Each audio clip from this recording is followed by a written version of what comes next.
یہ وہ چیزیں ہیں جن کا خیال رکھنا ہر مسلمان مرد و عورت کے لیے ضروری ہے۔ حالت روزہ میں بہت سے ایسے لوگ ہوتے ہیں جو سمجھیں کہ ایک ایک منٹ میں تھوکتے رہتے ہیں، جا کے تھوک نہیں بھی آتا ہے تو تھوکتے ہیں، تھوڑا سا تھوک آ جائے تب بھی جا کے تھوکتے رہتے ہیں۔ بھائی صاحب نارمل رہیے، تھوک آئے تو تھوکیے، نہیں آئے تو زبردستی مت تھوکیے۔ روزہ رکھا ہے آپ نے، آپ پر کوئی سزا نہیں دے دی گئی ہے کہ آپ بات بات پہ تھوکیں۔ جس طرح نارمل زندگی ہے ویسے ہی گزاریں، نارمل تھوک آئے تو تھوکیں، بار بار تھوکنا یہ صحیح نہیں ہے۔ میں مفتی صاحب قبلہ کی بارگاہ میں آج کے پروگرام کا آخری سوال رکھ رہا ہوں۔ مفتی صاحب قبلہ یہ ارشاد فرمائیں، کیا روزہ دار سرما، تیل، خوشبو وغیرہ لگا سکتا ہے؟ کیا ان چیزوں کے استعمال سے روزہ پر کوئی اثر پڑے گا یا نہیں پڑے گا؟ مشہور ہے سرما نہیں لگانا چاہیے، تیل نہیں لگانا چاہیے، خوشبو نہیں لگائے، تو اگر لگایا تو کیا ہے؟ کیا نہیں لگانا چاہیے یا لگانا چاہیے؟ اصل حکم کیا ہے؟ ارشاد فرمائیں۔ روزے کی حالت میں تیل لگانا، سرما لگانا، خوشبو لگانا یہ سب جائز ہے، اور ان کے لگانے کی وجہ سے روزہ پر کوئی اثر نہیں پڑتا۔ خوشبو اور سرما تو یہ وہ ہے جسے رسول کریم صلی اللہ تعالی وسلم خود پسند فرمایا کرتے تھے۔ ان کے لگانے سے روزہ کے اوپر کوئی اثر نہیں پڑتا، بلکہ فقہائے کرام نے تو لکھا ہے کہ اگر آنکھ میں سرما لگایا اور اس کا مزہ حلق میں محسوس بھی ہوا تو بھی روزہ پر کوئی اثر نہیں پڑتا ہے۔ اس لیے ان چیزوں کو آدمی شوق سے روزے کی حالت میں استعمال کر سکتا ہے، اور خوشبو تو نبی کریم صلی اللہ تعالیٰ علیہ وسلم کی پسندیدہ چیز ہے، اور ہر وہ آدمی جو سلیقہ مند ہوتا ہے وہ خوشبو کو پسند کیا کرتا ہے۔ اس لیے ان چیزوں کی وجہ سے روزے کے اوپر کوئی اثر نہیں پڑے گا۔ البتہ یہ ضرور ہے کہ آدمی روزے کی حالت میں گالی گلوچ نہ کرے، کسی پر بے جا غصہ نہ کرے، کسی پر طعن و تشنیع نہ کرے۔ ان چیزوں سے بچنے کی ضرورت ہے، کیونکہ یہ وہ چیزیں ہیں جو عام حالات میں بھی، عام دنوں میں بھی گناہ اور منع ہیں، تو رمضان کے دنوں میں تو خاص طور سے ان سے بچنے کی کوشش کرنی چاہیے۔ اللہ پاک سارے لوگوں کو احکام اسلام کی مکمل طور پر پابندی کرنے کی توفیق عطا فرمائے۔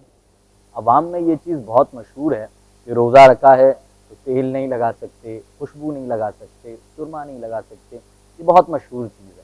ایسا نہیں ہے، آپ روزے کی حالت میں تیل بھی لگا سکتے ہیں، خوشبو بھی لگا سکتے ہیں، سرما بھی لگا سکتے ہیں۔ تو ان چیزوں سے بچنا نہیں ہے بلکہ انہیں لگانا ہے، اگر دل ہے تو آپ لگائیے۔ ہاں، روزے کی حالت میں گالی سے بچیے، غیبت سے بچیے، چغلی سے بچیے، یہ ضروری ہے۔ ان چیزوں سے اللہ ہم سب کو بچائے تاکہ ہمارے روزے پر کوئی فرق نہیں آئے۔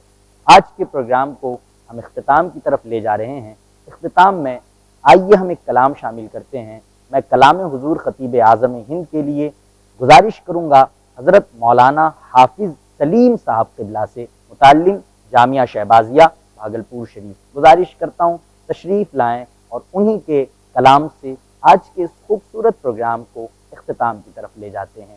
اب دیں اپنے میزبان ذیشان برکاتی کو اجازت، انشاءاللہ پھر آپ سے ملاقات ہوگی۔ تب تک کے لیے اپنا خیال رکھیں اور رمضان کے ان بابرکت لمحات کو نیکیوں میں گزاریں۔ السلام علیکم ورحمۃ اللہ وبرکاتہ۔ السلام علیکم ورحمۃ اللہ وبرکاتہ۔ آئیے عقیدت و محبت کے ساتھ درود پاک پڑھی۔ اللہم صلی علی سیدنا شفیعنا حبیبنا مولانا محمد مبارک وسلم، صلو علیہ صلاۃ و سلام علیک یا رسول اللہ صلی اللہ تعالی علیہ وسلم۔ ہم ہیں رسوا سر بازار خریدا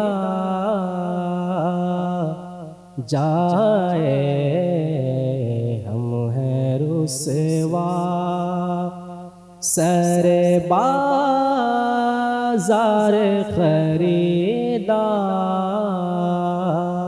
جائے، نقد رحمت سے گنہگار خریدا